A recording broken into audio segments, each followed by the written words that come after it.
Michael Jackson is saying Croix? What? I will check this out. All right, so in May 1998, which is wild, because I was here. I was alive back then. I mean, I'm alive now. You know what I mean? Michael Jackson apparently came down to St. Croix, United States Virgin Islands. Apparently, he was looking into, and I hear this growing up after, like, in my teens, that, oh, he was going to build a theme park or some aqua park here by close to Machu Picchu. That's what I used to hear. But it was actually true. I mean, not in Machu Picchu, but it was actually true. He came down here to check out to potentially build what was at that time he was considering to do a casino, a hotel, theme park, golf course, and tennis course. Now, the project was estimated to cost him around $75 million at that time in 1998. And it was one of a chain that he was looking to create. So, how did Michael Jackson even find out about St. Croix, this little tiny island in a map? Apparently, his construction partner that was going to build all these things, Mr. Don Barden from Barden Development Inc. Apparently, Mr. Don Barden, and the governor at that time, Roy L. Schneider, they knew each other. So I guess Schneider just called him and say, watch out. After this man, this thing, no?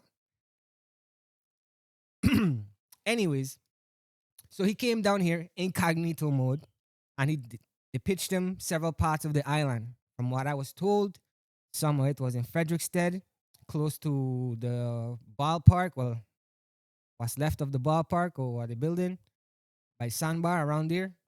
And some said by East. And again, the rumors I grew up was by Clifton and Machuchal. But it never came to flourish. Now, why? What happened? What went on? Apparently, remember I tell her this was a part of a change that he was looking to do. So he was looking to do one in Detroit, and this was $1 billion investment that he was calling at that time Majestic Kingdom. It was put up to vote for the voters of Detroit in August of 1998, and they voted no. Some say that discouraged both of them, not only Michael, but Don Barden, because Don Barden, if I'm not mistaken, was from Detroit, from seeking or doing any future plans. Now, when you ask around here in the islands, you're going to get all kinds of different answers. Some said that the government just wanted to take all his money. Others said that in his plan to develop here, it was going against our Virgin Islands codes and laws. That he wanted to privatize not only the shorelines and everything else, but he wanted to also construct and put metal columns, I guess, to hold slides for people to slide in the beach itself, in the sand. And there was conflict between those. So, to be fair, one thing we could all do is speculate because we would never know, right? Unfortunately, the king of pop tragically passed away. And we would never know why it never really happened. But to know that this story was actually true kind of left me like, what? Apparently, this man went power sailing. This man been buccaneer. He been to a little cafe in Frederickstead. He had a good time. And at 1998, for Michael Jackson, around that time, I think he was in the peak doing his history world tour. To think about taking time to come to St. Croix at a potential investment, that's pretty cool. Now, the other rumors as to why he got turned down in Detroit was because he had, of course, this shadow over him of him and little kids.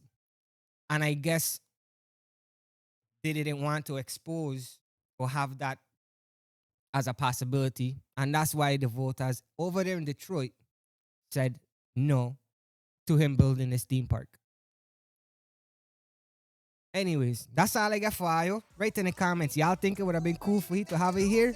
Or what you guys think? Let me know in the next one. Hey, I'll catch y'all on the next one. My bad. Y'all stay safe, man. Ahí, cuando un avión va para abajo, no se salva. Si se salvan dos o tres, mucho. Going to the second song, it just boom, that was it. I remember just telling whoever hold me that, yo, take me to the hospital. That's all I remember saying. Like the fire went inside the gallon, so I watching it coming and I lift it up and it just blow right in my face. I was in the street, bro. At 3 years old. At 3 years old, bro. Me, my sister, and my brother. One of my neighbors them call me. She tell me, Felix, check on your son. I asked her what happened. She told me, hey, I hear your son got shot.